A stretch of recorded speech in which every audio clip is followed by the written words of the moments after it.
మీరు ఒక సక్సెస్‌ఫుల్ డాక్టర్‌గా అంటే ముందు ప్రాక్టీస్ చేయడం దగ్గర నుంచి, సర్జరీస్ దగ్గర నుంచి అంటే మిగతా విదేశాల్లో కావచ్చు, లేకపోతే హైదరాబాద్ వచ్చిన తర్వాత హైదరాబాద్‌లో కావచ్చు ఇలా. ఒక్కసారిగా స్టార్ హాస్పిటల్ ఆవిర్భావం, ఒక ఎంటర్‌ప్రెన్యూర్‌గా మారాలన్న ఆలోచన ఎలా స్టార్ట్ అయిందండి? అసలు ఐ నెవర్ థాట్ నేను బిజినెస్ పర్సన్ అనేమో లేకపోతే నాలో బిజినెస్ యాక్యుమెన్ ఉందని నేను ఎప్పుడు అనుకోలేదు. సో, 15 ఏళ్ళు అక్కడ పనిచేశాం కదా! అంతా గవర్నమెంట్ సర్వీసే ఉండేది ఇంగ్లాండ్‌లో. హ్మ్. సో, ఐ ఆల్వేస్ థాట్ మనం ఎక్కడో ఒక చోట ఒక హాస్పిటల్‌లో పనిచేయడం అనుకున్నాను. కాకపోతే 2005 ప్రాంతంలో ఆహ్, మేము అప్పటికి సో, ఇందాక చెప్పాను కదా! ఇక్కడ మన సొసైటీకి మనం కొంత హెల్ప్ చేయాలని చెప్పి. సో, నేను వచ్చిన తర్వాత నేను గమనించిందేంటంటే అడల్ట్స్ కంటే అసలు చిల్డ్రన్ ఎవరు టచ్ చేయట్లేదు. చిల్డ్రన్ చాలామంది చనిపోతున్నారు పిల్లలు. హార్ట్ ప్రాబ్లమ్‌తో పుట్టి యాక్సెస్ లేక, అవగాహన లేక చేసే ఎక్స్‌పీరియన్స్ ఉన్న డాక్టర్స్ కానీ, టెక్నీషియన్స్ కానీ, నర్సెస్ కానీ లేక చనిపోతున్నారని చెప్పి క్లియర్‌గా అర్థమైంది. అప్పుడు హైదరాబాద్‌లో ఎవరు పీడియాట్రిక్ కార్డియాక్ సర్జరీ చేయట్లేదు. సో, నాకు ఎలాగో ట్రైనింగ్ ఉండింది దానిలో. So, I started at Apollo and Medwin hospital. ఈ 2005లో కేర్‌లో నేను పనిచేస్తున్నప్పుడు ఒక ఛానెల్‌కి ఒక ఒక 18 పూర్ చిల్డ్రన్‌ని తీసుకురావడం జరిగింది. రిపోర్టరు దాని గురించి చెప్పి ఇలాగా హార్ట్ డిసీజెస్‌తో బాధపడే చిల్డ్రన్‌ని ఇక్కడ తీసుకొస్తే ఎవరు ఆదుకునే పరిస్థితి లేదని ఆ ఛానెల్ ఏం చేశారంటే నన్ను ఎక్స్‌పర్ట్ డిస్కషన్‌కి పిలిచారు ఇలాగే. ఓకే. పిలిస్తే at the end of that discussion నేను ఆ 18 మందిని పంపించండి. మేము ఫ్రీగా సర్జరీ చేస్తామని చెప్పి కేర్ హాస్పిటల్‌లో ఉన్నప్పుడు పిలిచానన్నమాట. ఓకే. అప్పుడు సోమరాజు గారితో కూడా చెప్పి అన్నీ చేసాం. వాళ్ళందరిని ట్రీట్ చేసాం. అందులో 14 మందికి ఫ్రీ సర్జరీలు అవసరమైనయి. మిగతా కొంతమంది ఫిట్ కాదు. కొంతమందికి ఓన్లీ మెడికల్ సపోర్ట్. ఇది it got the imagination of the society. So, మేము మా ఫ్రెండ్స్ అప్పటిదాకా డిస్కస్ చేస్తున్నాం. యూఎస్‌లో కొంతమంది ఫ్రెండ్స్ ఇక్కడ అందరం we want to do something అని చెప్పి ఒక ఫౌండేషన్ ఎస్టాబ్లిష్ చేయాలని హృదయ ఫౌండేషన్ అని ఎస్టాబ్లిష్ చేసాం. 2005లో అది రిజిస్టర్ చేసామనమాట. And we used to do మన ఫ్రెండ్స్ ద్వారా డొనేషన్‌లు, మన సొంత ఫండ్స్‌లో డొనేషన్ తోటి కొంత హాస్పిటల్ ఇలాగ ఒక 2, 3 ఇయర్స్ జరిగేటప్పటికి కమర్షియల్ ఎస్టాబ్లిష్‌మెంట్‌లో చారిటీ వర్క్ చేయడం కష్టం ఓకే. అనేది క్లియర్‌గా అర్థమైపోయింది. ఎందువల్లంటే అది ఎవరిని తప్పట్టడానికి ఏం లేదు. Hmm. It's a for profit organisation. We're using those services అని చెప్పి ఆ డిస్కషన్స్‌లో నా క్లోజ్ ఫ్రెండ్ జయరాజ్ అని, తర్వాత యూఎస్‌లో నాగార్జున గారని మేమంతా డిస్కస్ చేసుకుంటున్నప్పుడు why not we start a hospital with a charity intent. దానిలో కమర్షియల్ వర్క్ చేద్దాం. Hmm. But shared services in terms of both human resources as well as infrastructure. ఇలా చేస్తే మనం క్రాస్ సబ్సిడైజ్ చేయొచ్చు కదా! అనే ఉద్దేశంతోటి ఏం చేసామంటే then we conceptualised this hospital. చేసి దీనిలో మ్యాండేట్ ఏంటంటే ఒక operation theatre, 4 ICU beds hmm. And about 15 paediatric ward beds.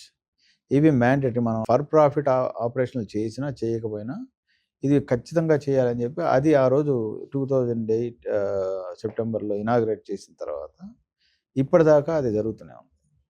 So, దానివల్ల మాకొచ్చిన బెస్ట్ సాటిస్ఫాక్షన్ అంటే about 8000 plus children oh! Free procedures చేయడం జరిగింది ఇప్పటిదాకా. అదేవిధంగా ఏదైతే ఆ మ్యాండేట్ ఇచ్చామో అది కంటిన్యూ చేస్తున్నాము. సో, జీవితానికి ఒక అర్థం అనేది ఏర్పడింది. ఒక కాకతాళీయంగా స్టార్ట్ అయిన థాట్ ఇవాళ హృదయ ఫౌండేషన్ ద్వారా ఇంతమంది చిల్డ్రన్ హెల్ప్ కావడం, మనకి ఇంకా 100 మంది వెయిట్ లిస్ట్‌లో ఉంటారు ఎప్పుడు. హ్మ్. ఎవ్రీ మంత్ మనం ఈ ఉండే ఇన్‌ఫ్రాస్ట్రక్చర్‌కి 45 సర్జరీస్ చేయడం జరుగుతుంది.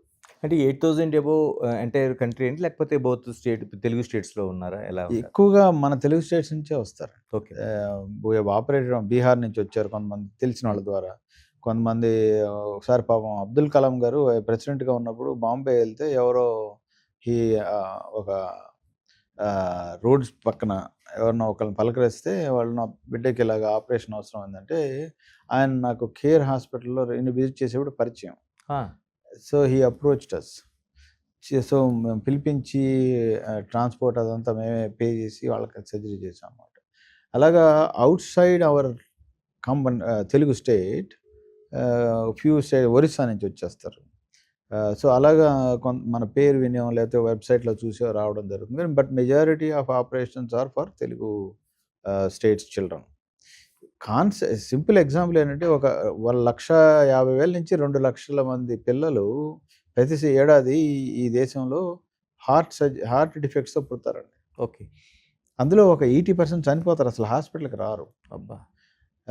ఒక 20% మంది హాస్పిటల్‌కొస్తే అందులో అబౌట్ 8-10%కే మనం ఆపరేషన్ చేయగలుగుతున్నాం. దానివల్ల there is a big backlog. Hmm. ఒక 65,000 మందికి మనం ఎమర్జెన్సీ ఆపరేషన్ వితిన్ 1 ఇయర్ చేయాలి. హ్మ్. అసలు ఎంటైర్ కంట్రీలోనే ఆపరేషన్‌లు 30,000 అవుతున్నాయి. సో, లాట్ ఆఫ్ వర్క్ జరుగుతుంది. మాకు కూడా కొంత ఫ్యూచర్‌లో దాన్ని ఎక్స్‌పాండ్ చేయాల్సిన థాట్ ప్రాసెస్‌లో ఉంది. మన సీఎం గారిని కూడా అప్రోచ్ అయ్యాము ఈ విషయంలో. వారు కూడా పాజిటివ్‌గా స్పందించి ప్రామిస్ చేశారు. మేము ల్యాండ్ ఇస్తాం మీకు. అంటే మా ఐడియా ఏంటంటే, ఒక రీజనల్ సెంటర్ స్టార్ట్ చేసి, ఓకే. ఇవాళ డెఫిషియన్సీ రెండండి. డబ్బు కాకుండా హ్మ్. ట్రైన్డ్ వర్క్ ఫోర్స్ లేదు కంట్రీలో. Uttar Pradesh such a big state, ఒక very established paediatric cardiac sciences centre లేదు. ఎస్‌జిపిజేలో ప్రయత్నం చేస్తున్నారు పెట్టడానికి ఇప్పుడు. ఓకే. అలాగా there are lot of huge differences ఉన్నాయి. సో, అటువంటి వాటి కోసం వర్క్ ఫోర్స్ క్రియేట్ చేయడానికి, అదేవిధంగా ఆపరేషన్‌లు 600 నెలకు చేస్తే ఉపయోగం లేదు. We want to make it 2,500 per month. Per year. Hmm. అలాగా సో, ఆ ఉద్దేశంతోటి ఒక రీజనల్ సెంటర్ ఎస్టాబ్లిష్ చేయడానికి ప్రయత్నం చేస్తున్నాము. త్వరలోనే ఏదో ఒక హెల్ప్ అయితే వస్తది మన గవర్నమెంట్ నుంచి. దెన్ వితిన్ 2-3 ఇయర్స్‌లో దాన్ని కంప్లీట్‌గా will change the landscape of paediatric cardiac sciences. Gopichand garu, మీరు చాలా కీలకమైన విషయాన్ని చేశారు. పుడుతున్న పిల్లల్లో దాదాపు 1,50,000-2,00,000 మంది ఇయర్లీ ఏంటి ఇది? అవును. ఇయర్లీ. ఇయర్లీ. ఇందులో 80% మంది మామూలుగానే చనిపోతున్నారు. 20% మందికి మాత్రమే మనం చికిత్స అందిస్తున్నాం అంటున్నారు. ఎందుకనంటే జన్యుపరమైన లోపాలు ఉన్నాయా? లేకపోతే వాళ్ళకేమైనా న్యూట్రిషన్ ప్రాబ్లమ్ ఉందా? లేకపోతే డెలివరీకి సంబంధించిన ఇష్యూస్‌లోనే ఏమైనా అవుతుందా? ఎందుకు ఇంత పెద్ద ఎత్తున ప్రాబ్లమ్స్ వస్తున్నాయి? ఎక్కువ మందికి ఈ కారణం అనేది తెలీదండి. బట్ జనరల్‌గా వచ్చే కారణాలేంటంటే, ఫస్ట్ 3 మంత్స్ ప్రెగ్నెన్సీలో రుబెల్లా అని వైరస్ ఉంటుంది. అటువంటి రుబెల్లా వైరస్ సోకిన వాళ్ళకి బిడ్డల్లో కంజెనిటల్ అంటే పుట్టుకతో వచ్చే అబ్నార్మాలిటీస్ ఉండొచ్చు ఒకటి. తర్వాత క్రౌడెడ్ కండిషన్స్, మనకి హైజీన్ గానీ, న్యూట్రిషన్ గానీ క్రౌడెడ్ ప్లేస్‌లో పుట్టే వాళ్ళకి ఆ రకమైన ఇబ్బందులొచ్చే అవకాశం చాలా ఎక్కువుంటది. Because of deficiencies of essential minerals కానీ, హ్మ్. వైటమిన్స్ కానీ, ప్రోటీన్స్ కానీ, వాటి వల్ల మదర్‌లో ఉండే ప్రాబ్లమ్స్ ఇవన్నీ. దానివల్ల పిల్లలు పుట్టిన మనకి ఇంకా ఈ మేనరికాలు చేసుకునే అలవాటు పోలేదు. ఓకే. కొన్ని ఉన్నాయి. చాలా చోట్ల ఉన్నాయి. మన కల్చర్‌లో అది బాగా ఇంటిగ్రేటెడ్. ఇప్పుడు బాగా ఎడ్యుకేట్ అయిన వాళ్ళకి తెలుసు. అదర్‌వైజ్ అదే పరిస్థితిలో ఉంటున్నాం. దానివల్ల కూడా ఎక్కువ శాతం ఈ కంజెనిటల్ అబ్నార్మాలిటీస్ రావడానికి అవకాశం ఉంటుంది. అంటే అమ్మ కడుపులో ఉండగానే దీన్ని ఐడెంటిఫై చేసే అవకాశం లేదండి? అంటే ఉంది. బయటికొచ్చిన తర్వాత మనం ఉంది. చూస్తున్నాం. 18 వీక్స్ టు 20 వీక్స్ ప్రెగ్నెన్సీ టైమ్‌లో ఇప్పుడు ప్రీనేటల్ చెకప్ అని చేస్తున్నాం. అంటే ఎకోలో బేబీకి 4 గదులున్నాయా? 2 గదులున్నాయా? 1 గది ఉందా? లేకపోతే మేజర్ రక్తనాళాలు 2 ఉన్నాయా? మేజర్ డిఫెక్ట్స్ ఏవైనా గాని మనం తెలుసుకోవచ్చు ఇప్పుడు. ఓకే. కానీ ఎంతమందికి ఆ అవకాశం ఉంది? కరెక్టే.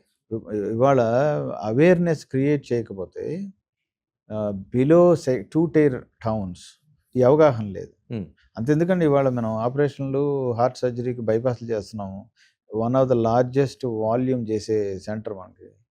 ఎవ్రీ డే ఇవాళ ఎడ్యుకేటెడ్, అన్‌ఎడ్యుకేటెడ్ అనుకున్న వాళ్ళొచ్చి కూర్చొని, "సార్ మాకసలు ఏమి సింప్టమ్స్ లేవు సార్. ఎందుకొచ్చింది ఇది?" అని అడుగుతారు.